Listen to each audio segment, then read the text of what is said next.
What's up, everybody? Welcome to Witts End Podcast. I'm your host, Devon, alongside my co-host, Joe, the show, and let's just get right into it. Into what? There are some awful, bad parents out there. There is. There definitely is. I think that, we could go down a million roads with that, but I think it starts at home. That's the biggest thing, from, technology.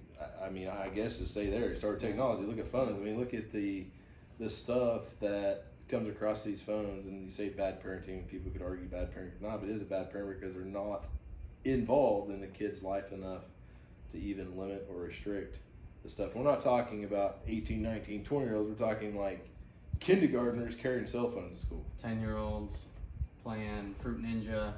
Yeah, I'm not knocking parents. If a kindergartner carrying his phone to school, it's like, I got bigger stuff to worry about than that. But there is a thing that's kind of like, and I'm not trying to tell people how to parent their kids this, because I think there's, because of the world we live in and technology, it's nice to have that stuff. There's a time and place for it. I'm not going to say or knock a parent again for letting their little kid take it, but as these kids become adolescents, stuff like that, it's I guess what I would have an issue with, again, not my kids, not my big concern, but it's the stuff that they're exposed to at a young age on those things. Well, yeah, it comes down to a parent not caring enough about how that can affect that child. It may be legal to let your child watch the R-rated film, but that doesn't mean the child needs to watch the R-rated film. It's legal to do a lot of things, but it doesn't exactly make it morally right. And I kind of look at some of the biggest areas as far as fundamentals of what family time kind of means. Obviously first and foremost is eating dinner or lunch, breakfast, whatever as a family. Very hard to see that nowadays, just because there's great television on, and documentaries and TV shows that just are gripping. They're not. So why would you? They're not that great. Eat at a wooden table when you can sit in the It's a matter of, I think, parents chair. need to install these things in their kids. It's why the families are broken, is because there is no family time. The only family time is, I can't even really honestly give an example of one, but in my house, at dinner time, I understand breakfast, hard, getting ready for school and stuff like that. Lunch, obviously, the kids are at school, I'm at work, whatever. But at dinner time, it doesn't matter what you're doing. Your butt's in this house. You sit down at the table as a family and you eat. And there's no media, there's no television, there's no cell phones. That stuff can wait. The world can shut down for 20 or 30 minutes. You'll be okay. I've been doing it for 40 years. I'm still alive. It's fine. And so that's a small thing.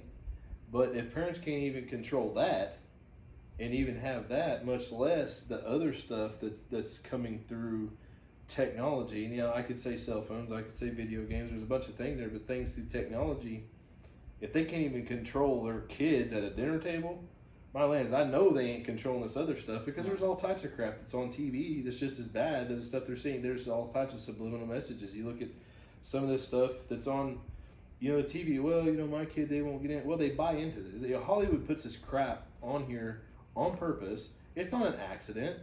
There's that stupid Red Panda show that's out. Bottom line of it is, people disagree with me or not on my stance on abortion, but the bottom line of it is, it doesn't matter if I'm pro-life or pro-choice.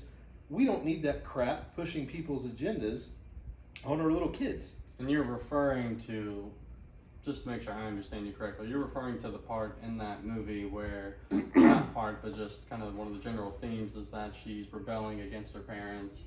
Well, there's a couple of things in there, but to me, to me, it's irrelevant of which specific part of which specific program. I could give specifics on that one. I could give specifics under the new, Tim Allen, the Santa Claus. There's all types of and that's not the one. There's little Disney cartoons. It doesn't matter what the specific example is. I'm not trying to take away from what you're saying, but it's the crap that's on our social media, that's on the television, that's on our technology. The biggest thing, their technology. They've got this crap outside influenced on all angles at our kids, much less adults. Adults like, oh, it's cute because you're stupid. You know, that's the bottom line. You're dumb. If you think that's cute and they're not influencing your friend, you know, your kids, you're ignorant and you're dumb. Bottom line. Because it's proven that they did this stuff years ago in TV, and they still do. They drop little things in there that you technically don't really see, but your brain catches it. And they implant these things. So that's not a new thing. That's stuff that's been out there for a long time. And so, you know, again, I know that's a long statement to get to where I was at, but if you're not even controlling your kids sitting at a dinner table, you know, you're not going to, you know, when it comes to other things, that just tells, then I think that's bad parenting. You know, they need to have control over the crap that these kids are seeing.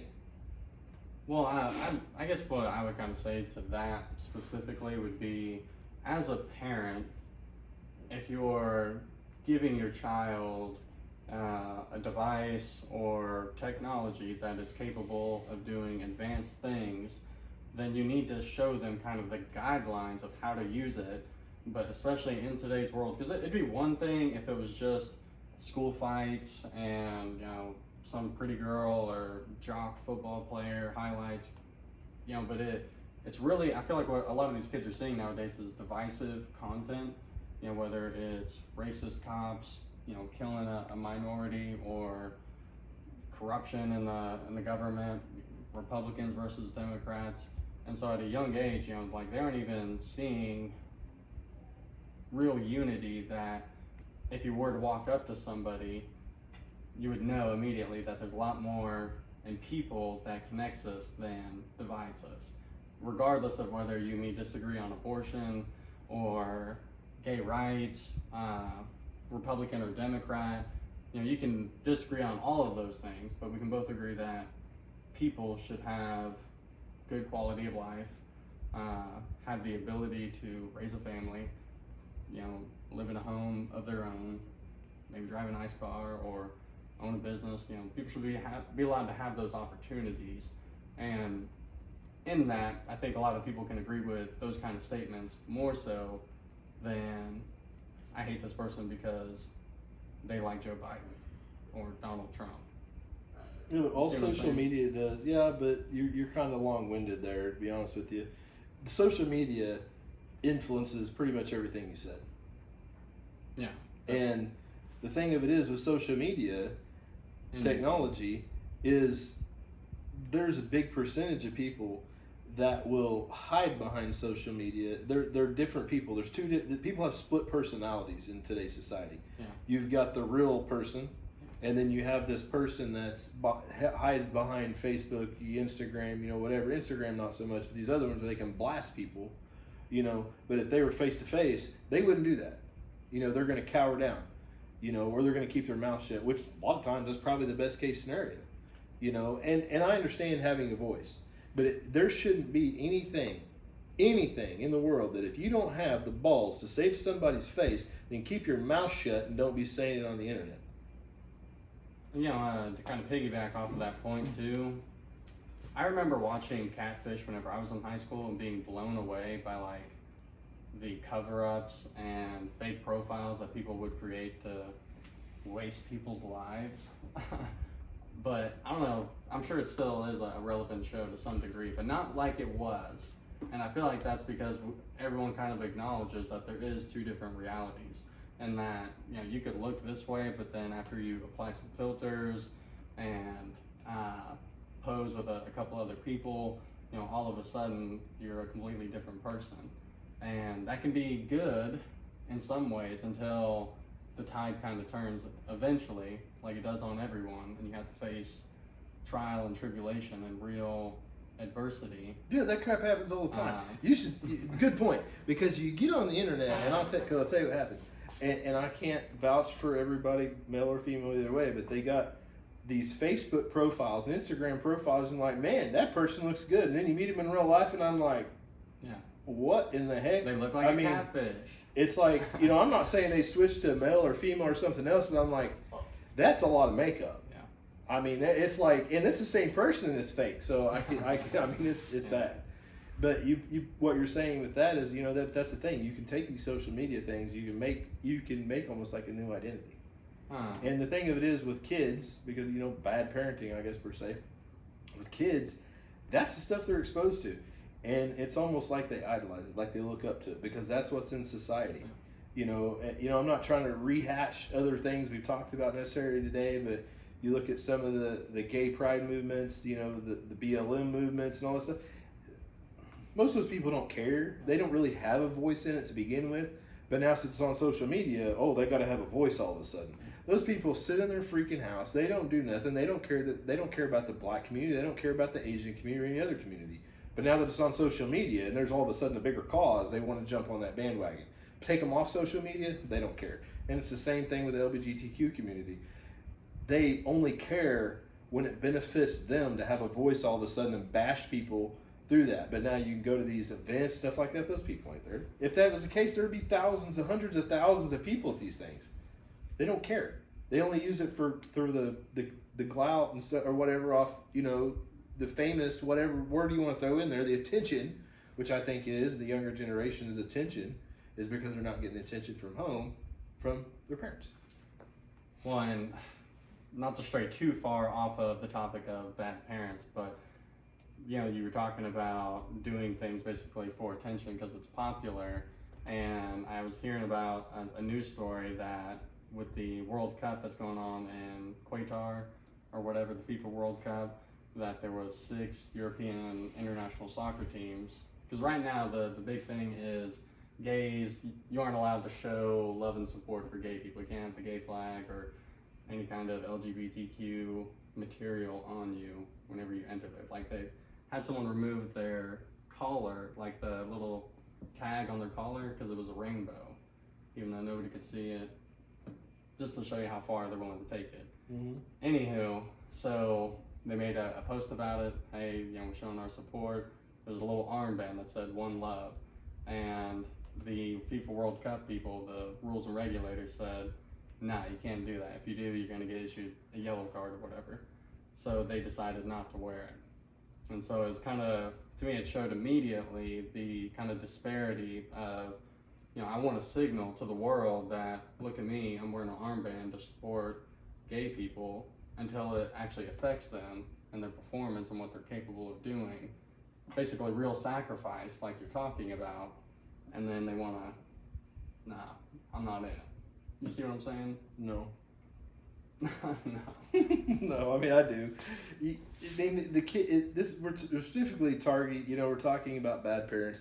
Yeah, I get it. I mean, people will say one thing and they do another. It's but here's how it ties into bad parents, though. Okay, you have a lot of parents out there that are doing the same thing, signaling for something like the LGBTQ stuff, and saying that I'm not going to assign a gender to my child, or I'm going to put a binder on them until they decide what sex they want to be. Like that. Can you agree with me that could be viewed as a bad parent? Yeah, I mean, I wouldn't agree with that. I mean, the thing of it is, if you got a penis, you're a boy. If you got a vagina, you're a girl. It's not too hard to figure out. Everybody knows that. Gay? But the thing of it is when people's, having this crisis where they have to let their kids figure it out, they're going to figure it out on their own. But the parenting, you label them whatever you want. Bad parents, I don't know. Some people you could spin that the opposite. A lot of people would probably say that's good parenting. Let them have their choice. Let them do this, and let them free to choose that. And that's the problem, because parents have been trained to a very strong level. Not everybody, but the society we live in, the kids are parenting the adults, and that's where everything's gone. And because kids have been taught at school that, this is what's norm. If your parents don't do this, you can call the cops. I mean, they teach the kids at school these days how to do, to call in the cops and protective orders, what the parents can and can't do, and all the other crap. And I don't buy into that nonsense. And it's parents that won't stand up to them. I have been into court one different time, because I had a judge specifically try to call my bluff and tell me how I'm going to parent. And you know what I did? I walked in that courtroom. Yeah, I was kind of bullheaded with it, but I was polite. I said, here's what's going on, here's what's going on, here's what's going on. You know what they did? Nothing, because they can't. You operate inside the law. I've had another case where DHS comes in. I was fostering kids. I wasn't spanking the foster kid, but it's just their general blanket. They have to go through their protocols and all this other crap early, when you're starting out. And I told them straight up, just so you know, I spank my kids, you know? And DHS's response to that was, that's fine, Mr. Witt, you can spank your kids, but you can't spank their foster kids. Okay. And I get that, because those kids don't have to go off on foster kids or adopted kids or anything like that, but I understand they may come from abusive family, and some of those things you need to handle differently besides spanking them kids, so I mean, I get that. But what I'm saying those two situations for is parents need to stand up for what's right. And two, just because you spank your kids, it doesn't mean you're a child abuser. And I don't care if people agree with me on that or not. Because when I say spanking my kids, not if my kids say, huh, and I start spanking them. Spanking is different than beating, for one, but I'm like, that's a last resort, that's the end game. Well, and there's an age, and I'll shut up on that, but there's an age on that too. You can't spank your 16, 17-year-old kid. I mean, really, what are they gonna, there's more productive ways to discipline, as the kids get older. Well, you can probably personally attest, but there are times when a 16, 17-year-old, like father to son, whenever he tries to buck up to you or test your manhood, that you do have to take it up another level. You're darn right. I mean, if any of my kids, at a young age, kids are going to be kids, and you're not going to do that. But it's controlled. 16, 17, 18, I don't care if they're 30. Yeah. You disrespect me, it's one thing. You disrespect my wife, it's another. And I'll put your ass on the ground. I'm sorry, that's how it should be. Should you have a bloodbath? No. No. Should you start breaking noses and breaking bone? No. But there's respect, and people need to understand that. But see, the thing of it is, everybody's, I can't believe you do that to your kids. That's bad. Okay, I'll do it to a stranger too. Yeah. That rule is not just applicable to my kids. Yeah. That's across the board. I get it. You just hit random people. Now I'm a grown man. You can say whatever you want about me. I don't care. I'm pretty thick skinned. It don't bother me. You can say whatever you want. People that want, test it. Put it on social media. I don't care. It don't bother me. Yeah, I feel like you covered so much there. But I get one of the things that I would kind of, draw back to is this idea of, if you, as a parent, if you're not involved, maybe you're working, both parents are working at home and they're not able to be there for the kid as much, and whenever they do get home, they've got chores to do, dinner to make. But look at, because I know the road you're traveling, and I'm not trying to cut you off. But look at the where we're at with things right now, and stuff like that. That if what I just said with you particularly, in that scenario, because you've tried it, but there's a lack of respect. If those kids were taught that, it would probably never got to that point. And so that starts at a very early age. And so that goes all the way back down to cell phones. That goes back down to, all these other issues. Well, and that's kind of where I was kind of go with it too, is that it sets a precedent to the child that they should do the same thing. If they see you on your phone or watching a TV show, or basically not doing family productive activities. Like right now? I'm texting. I'm not listening to you. No, look at you, man. I know, bad dad. Yeah, 16, and you don't look like you're 16, but I look like I'm like 55, 60.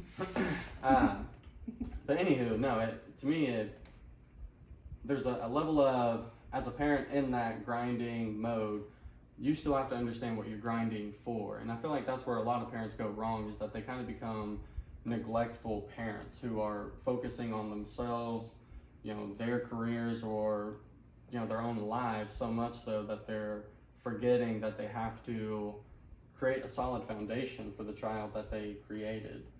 To kind of give one of my own personal side of the story, I remember growing up what it was like to have parents that don't tell you the difference between right and wrong.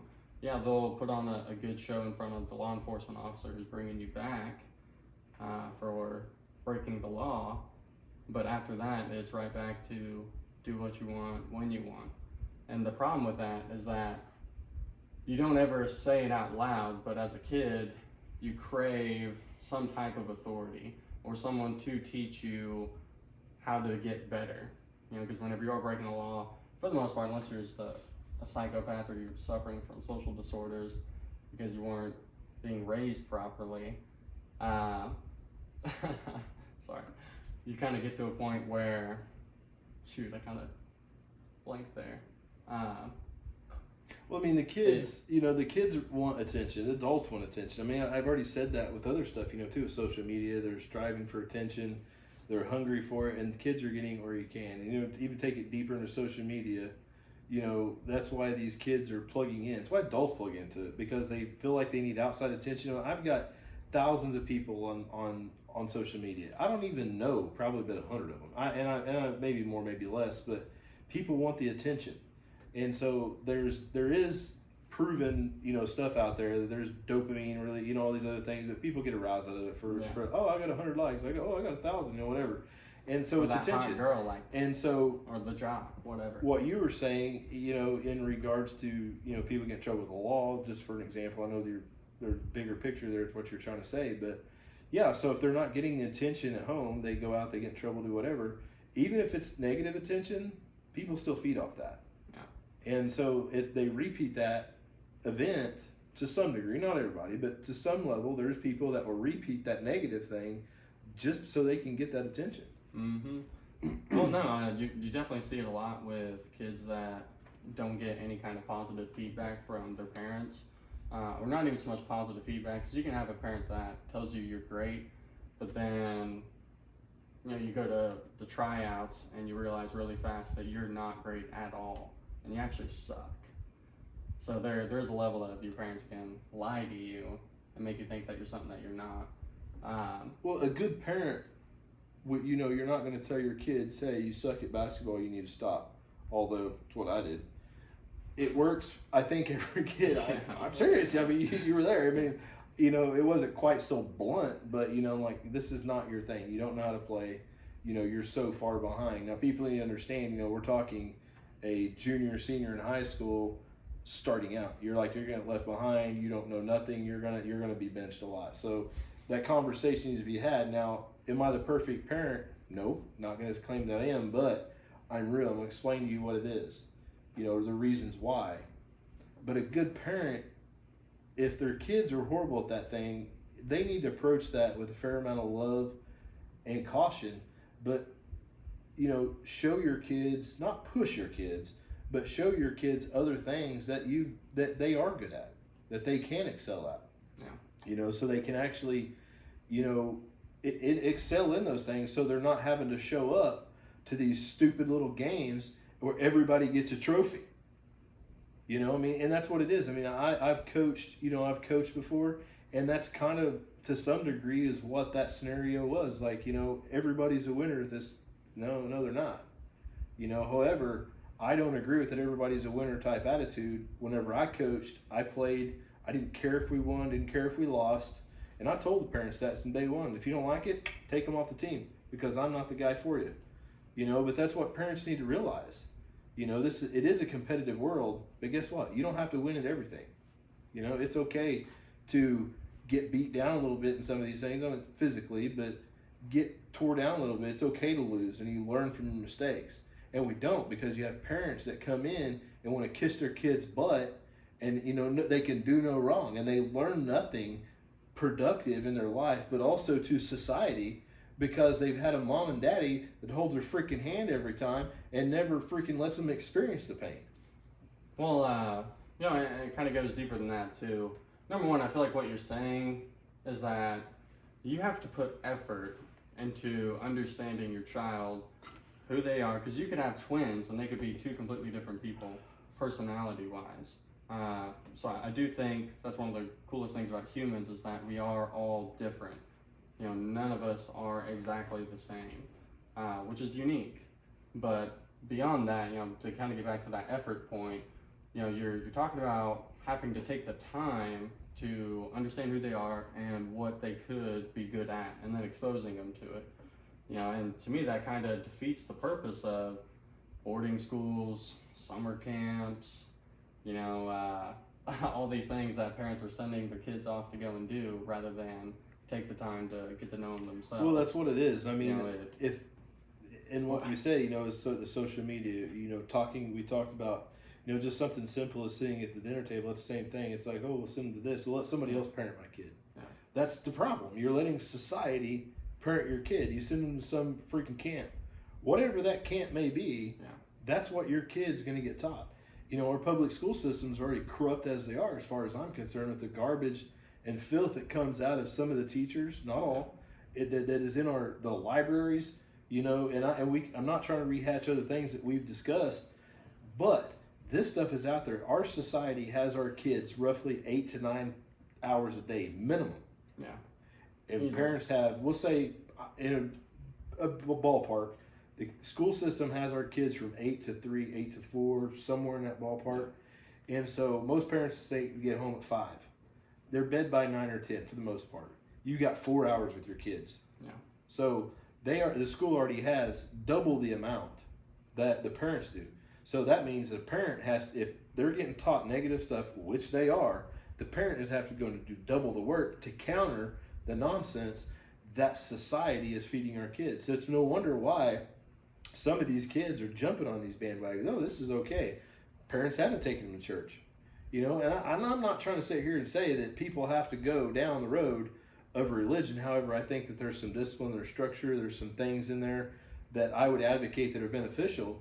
But however, you can't expect your kids to have some basis of understanding of why this is wrong other than because I said so. That doesn't work in parenting, because I said so. Now, there's a level of respect and, hey, don't jump off the cliff. Why? Because I said so. Well, but take it a step further and explain, well, if you do that, you're going to die. You're going to break a leg, whatever. And that's what parents don't do. They don't take the extra step to actually parent their kids and explain them, here's why you don't do that. Well, and to kind of expand too on the religion side, I really feel like there's a level of moral values that it teaches kids, and to kind of, if you remove religion and stuff like that from families as a whole, you're not giving them this kind of path that teaches them the difference between right and wrong and stuff like that. You start to have purposeless parents. But what religion do you talk about? Because we'll say Christianity, and that's a very big one. What type of stuff do you teach your kids? Like society, like the devout Christians today? Because I'll tell you what devout Christians are today. They go to church on Sunday morning, and you're lucky if they come at all after that. That's not a devout Christian. That's not what Christianity is. I'm not trying to call you and reverse things and make it something else, but if you're going to teach your kids something, you better be following yourself. So rephrase that to say this. If you're going to try to teach, not to say push, that's the wrong word, teach your kids about God, teach your kids church, then you need to be doing it yourself, because if not, you're a bad teacher, because you're trying to teach something you're uneducated in. And so a lot of these people, and I get it because of society, what they believe church is, we go on Sunday morning, we gave a little money, we sang a little song, and I listened to the preacher for an hour, I'm good for the week. Okay, what are you doing the other 6 days? Are you reading your kids the Bible? Are you teaching your kids how to pray? Are you teaching your kids how to give? Are you teaching your kids how to help society? I mean, I could go on and on and on. And the fact of the matter is, they don't do that. So again, you're teaching your kids, even not to call you out on that, but you're teaching your kids to be hypocritical. And it teaches a bad thing about religion too, and churches, because then your kids come up in a society that they think it's okay. Well, mom and daddy went to church on Sunday morning, so it was fine. So I must be good too. I must be a God-fearing, good God-fearing Christian, because that's what mom and daddy did. I would say those are the ones who get the most attention. But the ones who are doing it right, you really don't know them because they're doing it right. Not really, because of a person, according to biblical standards, if somebody looks at the Bible for what it is, if you are doing things and living by the way the Bible says, you are going to be the outcast of the bunch. Well, what I'm saying is, if we're specifically talking about the church setting, I do feel like a lot of people that attend church, you're always going to have a good portion that are there for Sunday morning church and then do nothing for the other 6.5 days throughout the week. But I also think there's another sect that's not overly religious. They're not cramming religion down their children's throat, but they're showing them through, teachings, through readings, through attending church on a regular basis, why this book has truths in it and how it can apply to your life today, even though it was written 2,000 years ago. And that, it gives you a sense or a respect for human life ultimately than not having it. Well, there's principles that I believe you go outside of biblical. People know, these things. Ultimately, at the end of the day, you don't have to teach somebody it's bad to do certain things. Obviously, if you cuss around your kids, inherently they're going to talk that way and tell something, along the line. I mean, I know church is just one of the talking, basically a talking point towards this, and there's great benefits from it. I get that, but it's not for everybody, so, we got to address the whole audience per se, but, that is one. I mean, Christianity or religion, I would say Christianity because there's a lot of religions out there people follow, but, you have to be, I'm not trying to be careful because I really don't care, and I don't really care what people think about it too much. But, there's fine people out there Christians don't want to admit it, but, there's good people out there that's not Christians. They have, beliefs, but there's a belief system behind. I guess I'm trying to say there's a core belief system of something that propelled them to be that person, a good person, and I'm sure that, there is religion. The thing of it is you can mark out religion completely from the picture if you want to say you can do that. But regardless, if you're trying to teach your kids to be good people, even though you may not call it religion, it's still there. Yeah, it has. It's a religion because it's a teaching that's been passed down from generation to generation. Sure, so I mean, people all day long, not to keep going on a religious debate, but people are dumb when it comes to that stuff, and people don't. I'm an atheist. I'm that. I'm a Hellenist. I don't believe in God. Okay, then why do you celebrate Christmas? I just debunked. Well, and then they're like, I don't. Well, I don't do that. I just literally debunked pretty much all atheism. What we call it? Call it what you want. Yeah, you can call it Satan's holiday if you want, but the bottom line of it is you're celebrating on December 25th. It's a world-known holiday. It's Christianity. You're celebrating Christ. You're celebrating Christmas. Yeah. So you can take Christ out of Christmas. You can do all that stuff, but the bottom line of it is you're still celebrating it. And, we could get on and on and on about biblical scripture and stuff behind that and how God uses even bad people for these things and stuff like that. And that's not what I'm here to say. What I'm saying is, we teach these kids. They know that. They can stand up for those things. Why do we have Christmas? Well, let me explain why. As a parent, it's good parenting. Explain these things. I personally, my experience is I don't teach my kids about Santa Claus. Why? Where's the parenting come into that? Because I don't lie to my kids. I try to. Have I ever told a lie? Yeah, I have. I'm not perfect. I'm human, but I do my best to always tell my kids the truth, no matter what. So I haven't been in an abusive relationship. I haven't been in those alcohol or drugs in any of those situations. However, these things come up. And as we're talking about the parents, they need to be truthful in these situations. So when these kids are, 5, you're not going to explain to a 5-year-old the same as a 15, but these kids are going through divorces, things that's going on. We need to be truthful with them. And that's a bad parent, Yeah, well, I feel like you hear it all the time. Number one, from people that are divorced, that tried doing the tactic of, I hate my spouse, but I love my kids, so I'm going to stick with the spouse to have the best relationship I can with my kids. And the kids see right through it.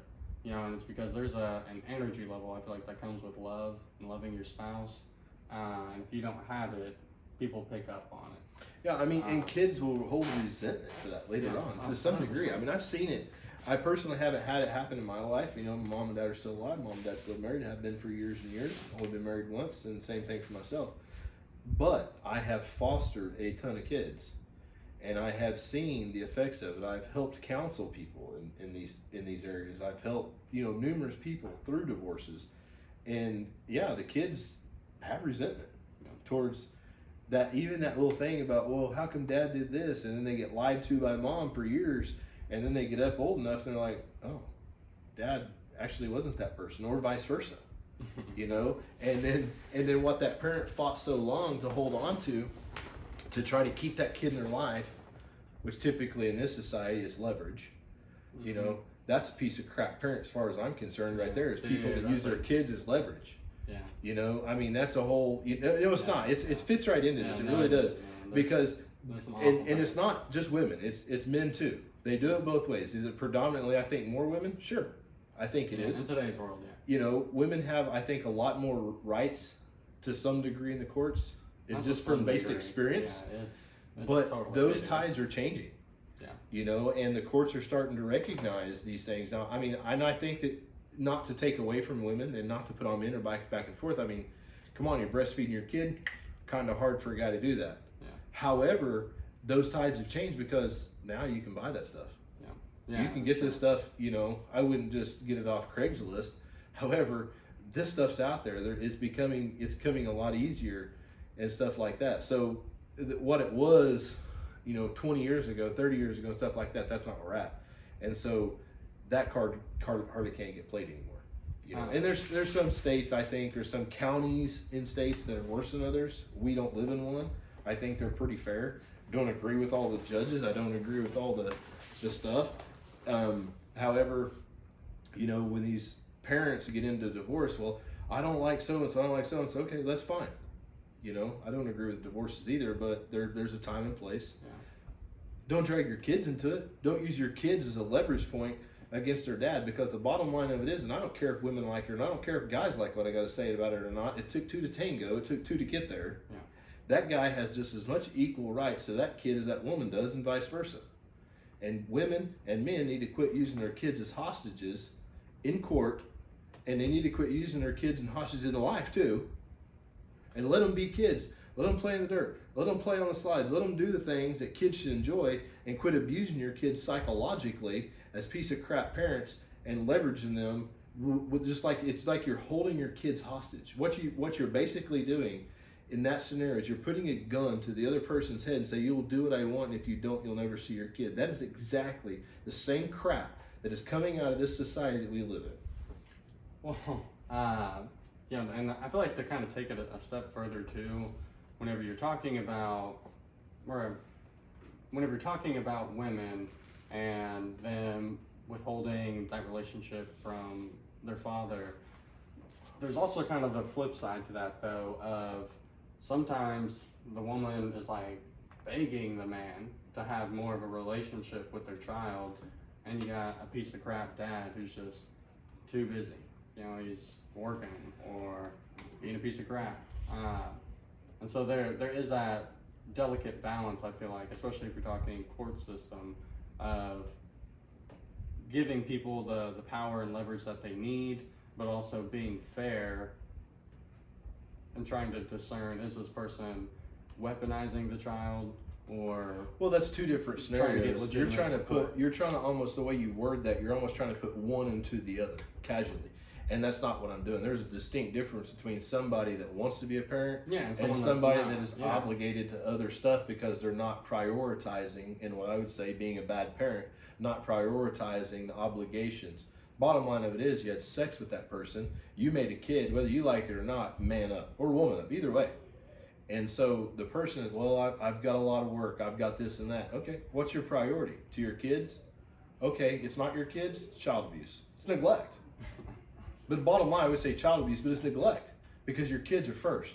Now, understand, this is not a scenario that, what I'm painting is not a scenario this person has to work their butt off to pay it, but on the same, I say to pay for everything, but on the same hand, because of the injustice that's done to men and women, and it goes both ways. Typically, I see it more in men than I do women, is they have to work 3 or 4 jobs. They can't freaking see their kid because they've got to pay so much in dang child support that they can't afford not to work. And if they don't, they go to jail because of that. I know a guy that's doing that right now. Has he made some mistakes? He sure has. I'll give it to that person, you know. However, he wants to be a dad. He wants to see his kid. But on to some degree, he can't, because that kid is getting held leverage. He don't have the money for a good attorney, or not a good attorney, he don't have the money for an attorney at all. Okay. And next to that, he's having to work all these insane hours and jobs to pay the astronomical amount of child support that is demanded, not by her, I'll give her that, not by her, by the state. Yeah, no, they definitely help make situations a lot worse. Yeah, I mean, it's a handout. You walk down to these places and you do that. And that's, again, it's bad parenting, because I think it's a bad parent to put so much burden on the other parent. These are not just a talking point that I'm trying to say here, that it's like, okay, let's bash the people that do this or that. No, I'm using it as a talking point. This is bad parenting, that people is doing that to their kids to get at their spouse, to get at their ex-spouse, whatever it may be. And that's the stuff, the reason why that's a big deal, it doesn't sound like a big deal, it sounds like a rant.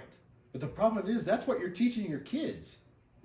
Yeah. That's the stuff we're teaching our society. You don't like it, you didn't get what you want, take them to court, sue them. Yeah. You know, I mean, for everything, for every little thing, that's the thing, you spill hot coffee in your lap, you sue McDonald's, become a millionaire. You know, and not it happened once, it happened twice. You know, I mean, what are they going to do if I get a mocha and they put the wrong kind of chocolate in? I say, well, that's supposed to be regular chocolate, not dark chocolate. Sounds stupid, but that's the society we live in. Everybody's sue happy. Everybody's this and that. But hey, you go back into what we were talking about a minute ago, biblical standards. Talking about the Bible. There's stuff that talks about lawsuits and stuff in the Bible. So we should be teaching our kids to not deal with these things this way. And this is why you got me going now, but with the racism, to homosexuality, to political stuff, you know, look at it and act correctly, not act like a child, not trying to demean and take away from everybody else, but to look at it correctly and address it correctly. And that's what we need to do with our kids, to be good parents. We need to look at the situation, deal with it correctly, handle it correctly, for what's in the best interest of our kid long term, not just react out of anger or fear or whatever else. So, yeah, okay, that kind of leads me to a good question then. What would be the worst parenting style out there? You know, from you got authoritarians, authoritative people, passive parents, helicopter parents, neglectful parents. Well, I think there's a bad mix of a lot of them. The ones that I personally, that I think is the worst, is the ones that don't, you know, have control of their kids. And I'm not saying the little 2 or 3 year old, you know, I'm talking, you know, up, you know, even upwards in age, where these kids, even at a young age, you walk into Walmart, kids, you know, flopping on the floor because they get candy. You know, there's a solution to that. Jerk his butt up out of that floor and bust his butt. Give him something to cry about. That's the solution. Yeah. You do that a couple of times. Is spanking the kid that big of a deal? Not necessarily. And people will hate what I'm about to say. I know they will. Embarrass that kid just like he's doing you. It don't last very long. He'll stop that crap. Yeah, no. Now, does that work on a 4-year-old? No. Will that work on an 8 or 9, 10-year-old? It starts to very quickly. Yeah. So the parents that don't do anything, they're just like, oh, well, he just, you know, sit there and watch and expect everybody else to smile at it like they do. No. The parents that, you know, their kids are, you know, pain in the butt or did something stupid and they, well, you know, he just did it, making excuses for him. No, your kid's stupid. He shouldn't have done it. You know, bottom line. Well, you know, I guess to my take on it personally would definitely have to be helicopter parents. You know, you kind of look at a authoritarian approach where it's do what I say, my way or the highway. You know, yeah, that can suck growing up in a household like that where your life is decided by your parent in every way, but you grow up with discipline. And, you know, although you may end up... Means? I thought I was a helicopter parent. You get in my zone, I'm going to cut you down. Yeah. I will put you in your place. Okay. No, I'm just joking. That's bad. Wow. Wow. Okay. Dad joke. But no, with an authoritarian, the point I was getting though, with an authoritarian type parent, at the very least, they're getting structure and discipline from this individual that they can apply to their life later. The problem with a helicopter parent, and I feel like a lot of younger parents my age fall into this category, unfortunately, it's that you're trying to be so relevant in your child's life that you are forgetting to let them learn what life is about. You know, you're protecting them and shielding them from any criticism, which, you know, you definitely need to be one of your child's biggest supporters, but in a real way. And, you know, kind of like what we were saying earlier about the pushing them to do something that they actually suck at, or trying to lie to them and say that, hey, you're good when you're not. But beyond that, this idea that you have to spoil your child and give them all these things that you never had, and starting to go down that hole of basically I'm going to spoil the child and spare the rod. And I feel like the result is a lot of kids following the Walmart floor, screaming and crying because they didn't get the toy or the piece of candy or whatever. And that, the problem with that is that now those kids are going to be parents one day, and they're not going to know how to be a parent because their parents weren't. And before you know it, you have purposeless parents.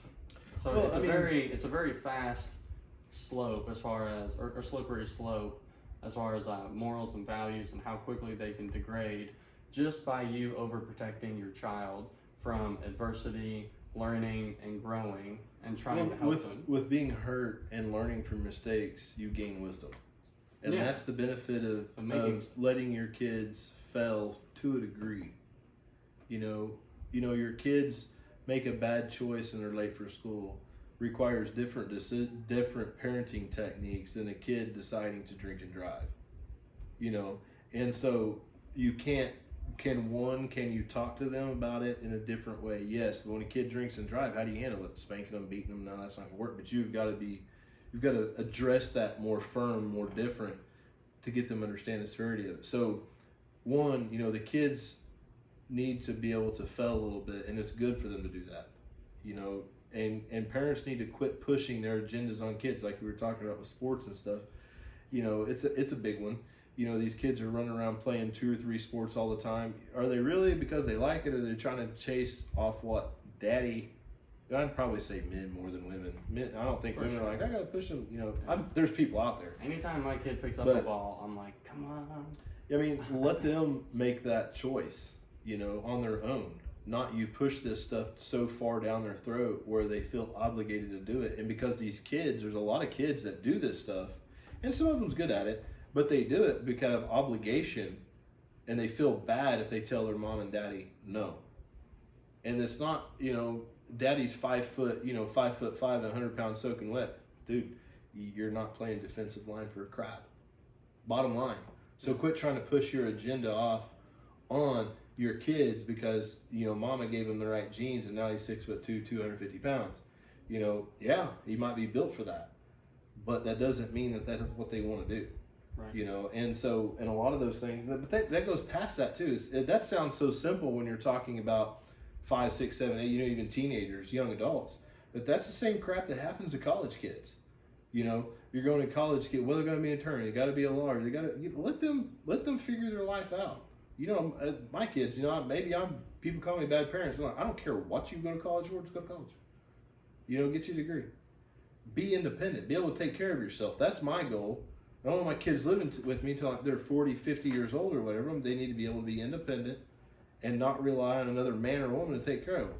I disagree, though, with what you're saying about go to college for anything. Because are you really trying to tell me that a degree in gender studies is going to be extremely valuable? In this society, extremely. Extremely valuable. Probably more than any business degree you could get. However, I know what you're trying to say. Yeah, no, there are definitely degrees out there you could throw money at. There's some degrees that I think are going to weigh more heavily. You know, obviously, if you have an engineering degree, it's not going to carry the same thing as a general business degree. If you have a degree in accounting, it's going to carry more weight than just a regular business degree, or even just a minor in it. You know, so yeah, for sure, there's job specifics, I think, and stuff like that. But you even look at statistics proven, and I don't have to I'm not even going to Google search it because I'm confident enough to say this, that most of the kids when they enter college, they don't know what the hell they want to do anyway. They say they do, Yeah, no. and they have this degree plan, but there's an astronomical amount of these kids, and I'd say 60 to 70% plus, I think it's actually more than that once they start getting into it, they're just like, nah, change of this, change of that, and stuff like that. Some take the easy road, some take the, this is really what I want to do. So I guess then to wrap it up, the problem with bad parents is that it ultimately comes down to neglecting your child and not putting in the time necessary to make them good people when they grow up. We can probably throw in there, just for nuance, the fact that there are definitely just bad kids who have health issues, mental health issues that make it hard to be a parent, but it's a never-ending process that you never give up on. And too often in today's world, that's exactly what's happening. Parents don't care enough anymore to make that effort to protect their child and teach them this crazy world and how harsh it actually is once you're graduating. But from high even to school. that point you just made, and I know we'll try to wrap up here in the next 10 minutes or so, but however, the point you just made, kids that's, has a medical condition, stuff like that. The society we live in, unfortunately, is a lot of kids are misdiagnosed with mental conditions or or some emotional, thing, and so parents put like, well, my kid acts like that because he's ADHD. No, that kid acts like that because you need to bust his butt. Yeah. That kid acts like that because you ain't ever put your foot down. I know that. No discipline. It's not that I have to sit there and watch you as a parent 24/7. It's I can watch how you're dealing with it now. You ain't doing nothing. Yeah. You're making excuses for the kid. Now, granted, I understand people have disabilities, and I am not discrediting anyone that has disabilities. But is it because you want that kid to be disabled so you can use that as your excuse, or get out of jail free when your kid acts like a pain in the butt and you can't handle them? Or is it because you're actually a bad parent? Now, and I think it needs to be said too, as a bad parent, I think we're all bad parents in some degree. At times. I'm not perfect. There's times where I've been on my phone, in the evening, playing a game or something, where I should have been more attentive to, the kids and they're playing their video game or something like that. So they're playing their video game, I'm playing mine. Should I shut theirs off and shut mine off and do something else and do something together? Yeah. So the whole thing is not about everybody's a bad parent if you did anything we said. It's not. We're not labeling, a bad parent because you let your kids do this or do that or whatever. But as a whole, this stuff needs to get under control, just like other things we've talked about, because everybody gripes about it, but nobody's saying anything how to fix it. Nobody's doing anything about it. I don't say that there's a tried and true method that this is going to work, but do something and figure out what doesn't work, and then if that doesn't work, try something else. You'll figure out, it'll come up eventually. Well, to me, the best formula ultimately is loving and caring for your child, and being willing to grow with them and help them become who they want to be.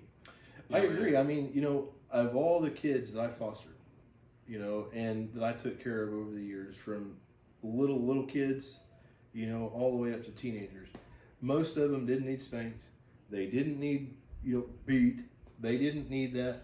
They didn't need to be disciplined. They didn't need to be taught how to excel. They didn't need that crap. All they needed was people that stood behind and loved them foremost for who they were, as a human being, and loved and cared for them as a mom and dad should, and just support them.